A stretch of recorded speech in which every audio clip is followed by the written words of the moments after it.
Welcome to the Talkin VAWLS Network. My name is Boogie Bentley. I've said multiple times over the last couple of months, I think 2024 is a prove-it year for Josh Heupel. Now, what exactly do I mean by that? Because I think he's really kind of already proven that he's a pretty dang good ball coach. What he's done in just 3 years at Tennessee, he's won 9 games or more back-to-back seasons for the first time since Butch Jones did it in 2015 and 2016. You go back prior to that, the last time it happened was Philip Fulmer. So when we look at what we've been through, the turmoil, being at rock bottom, 2009 until Josh Heupel arrived in 2021, I think, what he's done, his track record speaks for itself. Am I ready to say he's elite? No, I think that's what 2024 is all about, taking that next step, being an elite ball coach. Does that mean college football playoff or bust? I don't know. What do you guys think Josh Heupel needs to prove in 2024? For me, it's year 4. The NCAA investigation is gone. There's no more excuses. Your football team is full of the players that you went out and recruited via the transfer portal, via the high school ranks. So I think Josh Heupel has to prove something in 2024, but we know what the national media thinks of Tennessee. Regularly disrespected. We're always disrespected, never given credit. Is that fair? Do you believe there's true media bias? Do you think that the media really has it out for Tennessee? We're going to look at some of your comments from the Facebook group here in just a second, but this sprung an interesting conversation in the Facebook group, and I probably don't plug it enough. Go to the Talkin VAWLS Network, search it under groups on Facebook, come hang out, and we'll talk about it. I'll get into that in just a second. But this is what the post was about, the top 25 college football coaches entering the 2024 season. You've got the regular names up there at the top: Kirby Smart, Ryan Day, Dabo Swinney, Brian Kelly. I don't know that I disagree with any of those names being up there. I think Dabo Swinney is probably on the way out. Steve Sarkisian coming in at number 5. Let me talk about being on Locked On Vols. I think it was last week. We talked about ranking the SEC coaches. Steve Sarkisian wasn't even in my top 5 in the SEC, and I know he's a guy that gets a lot of love, obviously coming off of a college football playoff appearance. I think he's got to continue to prove it. Can he prove it in the SEC? Look, he wasn't very good at Washington. He wasn't very good at USC. I know he went through the Saban rehab program. Texas, one good year last year. Can he continue to do it? If you're going to call somebody a top 5 coach in college football, I think you got to do it more than a year. But you can go on down there and see the list of names. I want you guys to put in the comments, who do you think the best college football coaches are heading into 2024? You go to the back half of the top 20, still no Josh Heupel, and the one that really sticks out to me is seeing Mark Stoops down there at the bottom. That is an absolute joke. One of you guys posted in the Facebook group. We're going to look at some of your comments about this list, but as always, I need you guys to do that YouTube stuff for me. Hit the thumbs up just below the video. It's real quick and easy. It helps the channel. I would greatly appreciate it. Also, if you're new to the Talkin VAWLS Network, welcome. We're not experts here. We're not insiders. We're not media. We're not journalists. We're not reporters. We don't break news. We talk news. This channel is for the fans, by the fans. If you like what we do, make sure you subscribe, click that bell for notifications.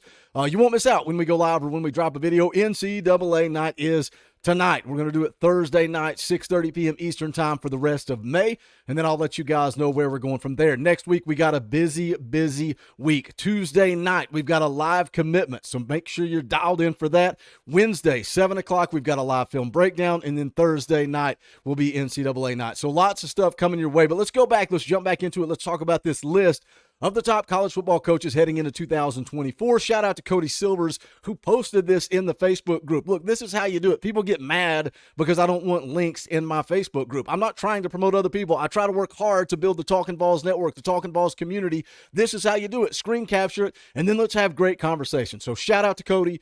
He posts where Tennessee is at on this list. Josh Heupel comes in just outside the top 20 at 23rd. He said someone at CBS should be fired. They put out a list of top 25 coaches. Heupel is at 23 with a record of success. Eli Drinkwitz is at 21 with one good year. Then you had Mark Stoops, who runs the program known as, well, we're called Kentucky's Daddy for a reason. Let's just leave it at that. Let's look at some of your comments. Mark Fleener here says, UT is not a Missouri or Kentucky. Cody says, I agree. We regularly beat both programs. The hard part about looking at Eli Drinkwitz coming in at 21, it's kind of like after that 2022 season when the loss to South Carolina, there's really not a whole lot you could say to South Carolina fans until we got that redemption in 2023, and that's kind of how I feel about Missouri. Now, they're not on the schedule in 2024, but I would love to get some redemption. We stand on business, Josh. I'm pretty sure Josh Heupel remembers that, and that's in his back pocket if he gets a shot at Eli Drinkwitz in the future. We'll see how his career plays out at Missouri. Richard Grindstaff just simply says, FCBS. Jeff Douglas, you shouldn't be surprised that the Tennessee gets disrespected all the time. Do you guys really believe that? You know, I know we talk about the Heisman. We talk about all these offseason rankings and lists. Hunter Goodlow goes on to say here, they love to hate us. You just got to get used to it and hope we can prove them wrong. I think that's where I'm kind of at in this thing. It's up to Tennessee to prove the media wrong. And I think, again, what Josh Heupel has done in just 3 years at Tennessee, 7-6 in 2021, that's not the standard. That's not the expectation. But when you look at reality, when you look at the mass exodus of players, the guys that were involved with all the stuff with Jeremy Pruitt, forced to leave. I say it all the time, kind of laughing about it now, but we truly did. Tennessee had a long snapper playing linebacker in practice because we didn't have enough warm bodies to fill out the linebacker room. So Josh Heupel being able to sell the program while under a pending NCAA investigation, come out in 2022 and go 11-2, 2023, a 9-win season. And again, Josh Heupel has turned this thing around so quickly that a 9-win season, 8-4 regular season feels like a disappointment. That's not the standard. That's not what Tennessee football is all about. Some of you young guys haven't had the opportunity to experience what true Tennessee football is supposed to be about, but I think Josh Heupel is bringing it back. Let's see what CBS had to say about Josh Heupel. It says, seeing how recency bias works in these rankings is always fun. Heupel leaped to number 16 last year after the Volunteers went 11-2 and won the Orange Bowl, and I'd have argued his ranking was a little too high. Then the Volunteers followed up with a 9-4 season, which was more than respectable, and he nearly drops out of the top 25 altogether. What changed aside from the record? This is the area where Josh Heupel should have been ranked last year, but my bet would be that another 9-win season will have him drop a few spots.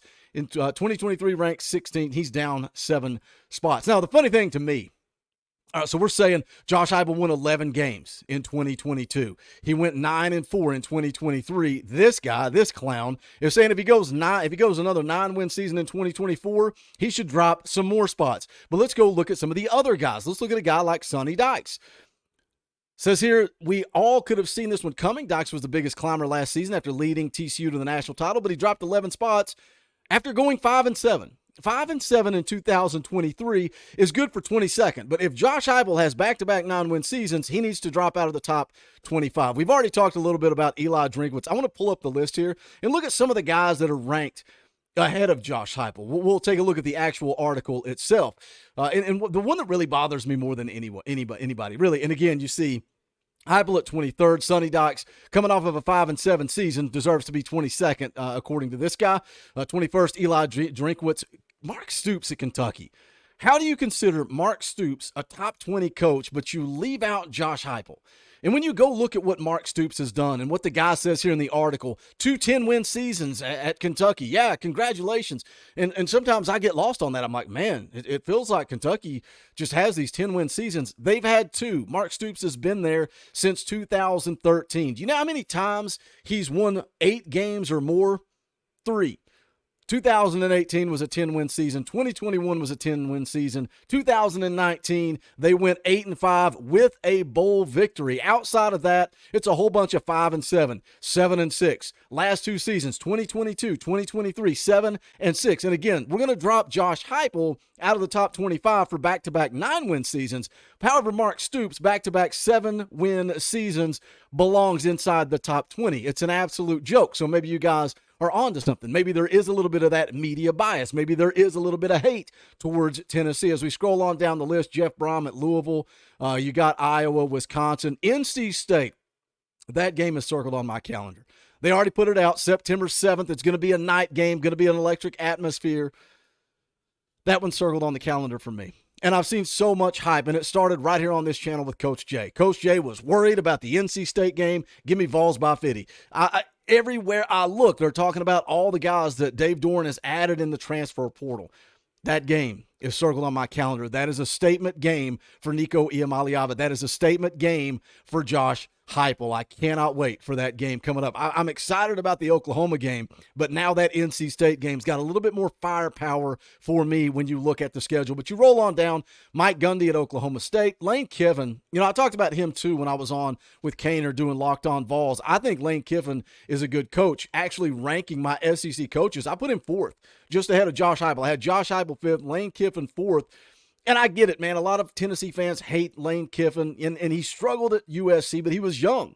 right? He was a young coach just getting his start, went through the Saban rehab process, went and had success at FAU. He has rebuilt Ole Miss, whether we like it or not. So I've got him inside the top 5. I don't have a problem with Lane Kiffin being on this list that high. Kansas State, Kansas, Penn State, USC, Oregon, and then these are the names that we saw on the list at the top of the video. But I saw you guys talking about this in the Facebook group, wanted to jump on and make a video talking about it myself. Of course, the disrespect is there, but I think, like one of you guys said in the comments there, it's up to Josh Heupel to go prove it in 2024. I think we need another season like 2022. I think we need to be an elite, high-scoring offense. Get back to what Josh Heupel football teams are all about. And, we're going to play a little defense, too, because we've got the best defensive line in the country, a pretty dang good linebacker room, and we've got some athletes in the secondary that hopefully they can take a step and continue to get better. But what do you guys think? Jump into the comment section. Let me know. Smash the thumbs up on the way out the door. You guys know where the merchandise is at. There's a link in the description if you want official Talkin VAWLS merchandise.